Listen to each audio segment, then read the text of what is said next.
What if I told you some of the decisions you've made your entire life weren't really your decisions? What if I told you that someone else's voice became your voice? And now, guess what? Every time you tell yourself, I can't, I'll never, I'm just not that kind of person, you're simply just repeating an old record, not because it's true, but because you've heard it so many times you've stopped questioning it. Think about this. When you were born, you didn't know what rich was, poor, pretty. You didn't know what ugly was. You didn't know who was popular. You didn't know success. You didn't know failure. You were just simply you. Then, little by little, people start handing you labels. You're too loud. You're too quiet. You're lazy. You're difficult. You're just shy. You're not athletic. Math isn't your thing. We don't have money for things like that. People like us don't become doctors. You'll never amount to anything.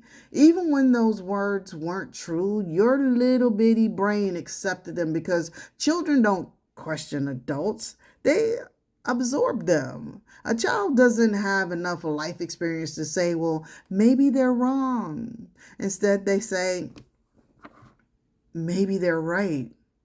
And that's where limiting beliefs are born. They don't just live in your mind, they start changing your behavior. If you secretly believe I'm not good enough, you stop raising your hand. You stop applying for better jobs. You stop introducing yourself. You stop speaking up in meetings, not because you're not capable, but because your belief tells your body to stay safe.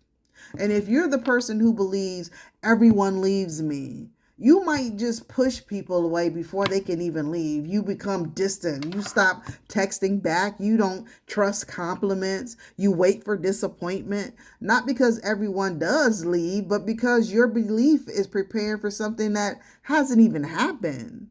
Now, if you're the person who believes I always fail, you procrastinate. You procrastinate because if you never really try, you never have to find out what could have happened. Sometimes procrastination isn't laziness. Sometimes it's fear wearing comfortable clothes.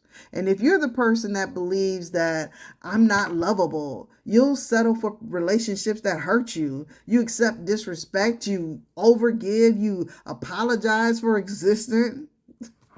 You become grateful for crumbs because you believe that a full meal wasn't even meant for you. And here's the part most people really miss.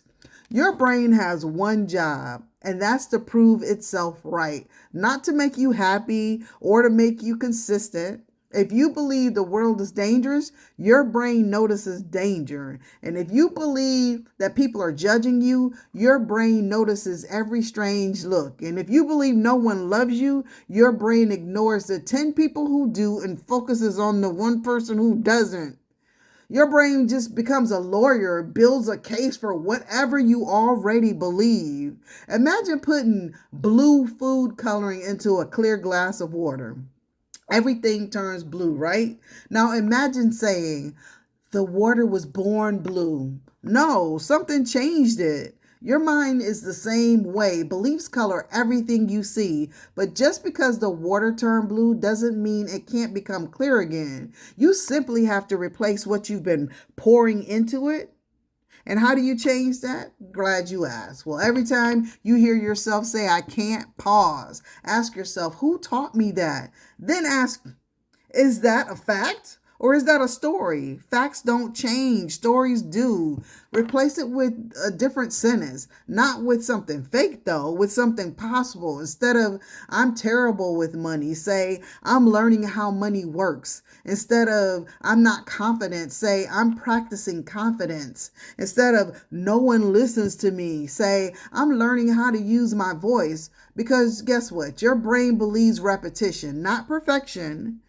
Have you ever noticed, though, that Someone who believes they're invisible, they walk with their shoulders down, they avoid eye contact, they speak softly, they apologize before they've done anything wrong.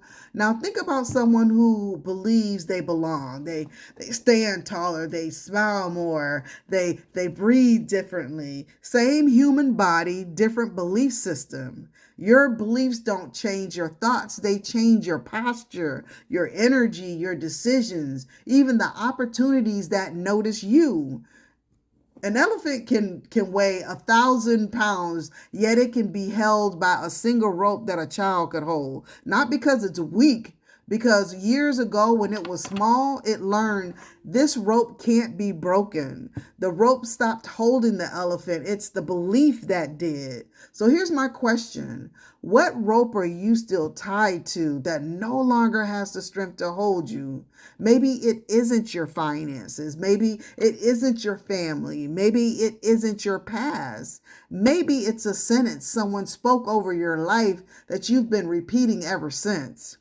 Today, stop arguing for your limitations. Start gathering evidence for your possibilities, because the strongest prison in the world has never been made of concrete. It's been built one sentence, one belief, one repeated thought at a time. And if beliefs can be learned, they can be unlearned. Guess what? That's today's Kai key. Your life doesn't always follow your potential, it follows your beliefs. Change the belief, and your behavior begins to change. Change the behavior, and your future has no choice but to follow. Come on now. You got this.